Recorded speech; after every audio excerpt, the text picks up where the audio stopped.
My name is Emily. I am 28 years old. I have been married to Daniel for 5 years. He is 30 years old now.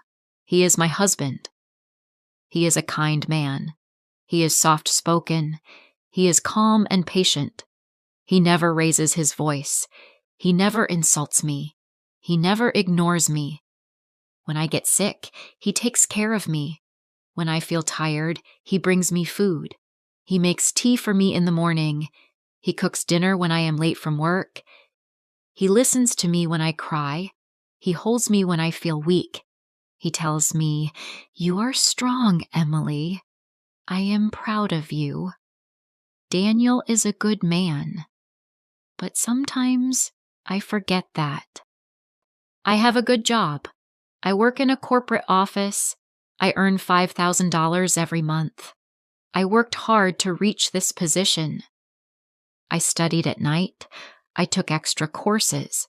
I pushed myself. But Daniel still works as a delivery driver. He earns $2,200 a month. He works long hours. He drives in the sun, in the rain, and in the cold. He comes home late and tired. He comes home with sore feet and dust on his shirt. He never complains. He just says, "It's okay, Emily." I like working, but slowly I started to feel different. I started to feel disappointed. I looked at other couples. I saw women wearing diamond rings and designer handbags. I saw men buying cars, houses, and expensive gifts for their wives. I looked at Daniel. He was wearing the same shoes for 2 years. He never bought new clothes for himself. He never bought me expensive things. I began to compare him to other men. I began to feel angry. One day I asked him, "Daniel, why don't you do something better? Why don't you start a business?" He looked down and said, "I don't know how.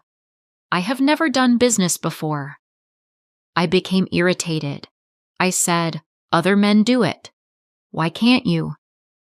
Daniel stayed quiet. He always stays quiet. He looked at me, but he didn't say anything. His eyes looked sad. But I didn't stop. I kept comparing him to others. I kept saying, "You are not like other husbands." Daniel gives $1,000 to his parents every month. They are old and sick. He pays for their medicine. He sends money to them before he spends anything on himself. He gives me the rest of his salary, $1,200. But I always said, "It's not enough." I never said thank you. I never appreciated his efforts. One evening, he came home very late. I asked him, "Where were you?" He said, "I was looking for another job." I was surprised. I asked, "Did you find one?" He said, "Not yet. But I will keep trying." The next day, he left early in the morning. He came back after sunset. He looked more tired than usual. He didn't smile. He didn't talk much. After 1 week, he told me, "I found a second job. I will work at a restaurant at night. I will earn $2,000 more." I said, "Good job." But I didn't ask how he felt. I didn't ask if he was okay. Daniel started working both jobs. He woke up before sunrise. He worked all day. He worked all night. He came home when I was already asleep. He had no time to talk, no time to laugh, no time to rest. One night, he came home and went straight to the bathroom. I heard something fall. I ran inside. He was sitting on the floor. His face was pale. His hands were shaking.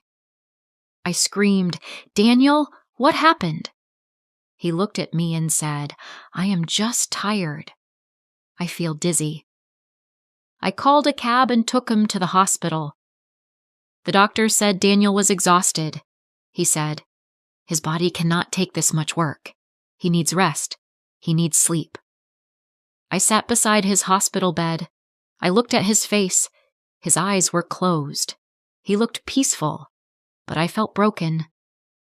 I held his hand. I started crying. I said, "I am sorry, Daniel. I didn't see how hard you were trying. I didn't understand." Daniel opened his eyes slowly. He smiled. He said, "Don't cry, Emily. I just wanted to make you proud."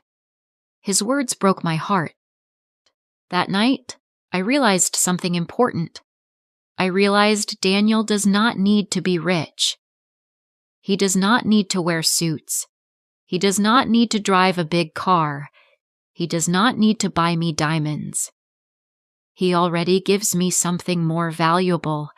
He gives me love. He gives me peace. He gives me respect. He gives me support.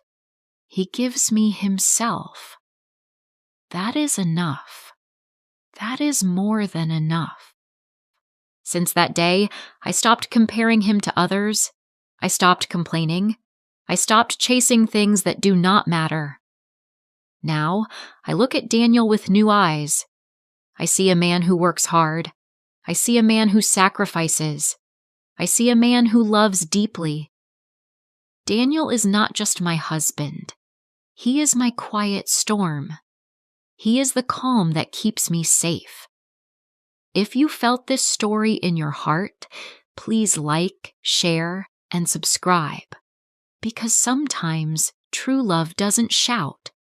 It just stays and never lets go.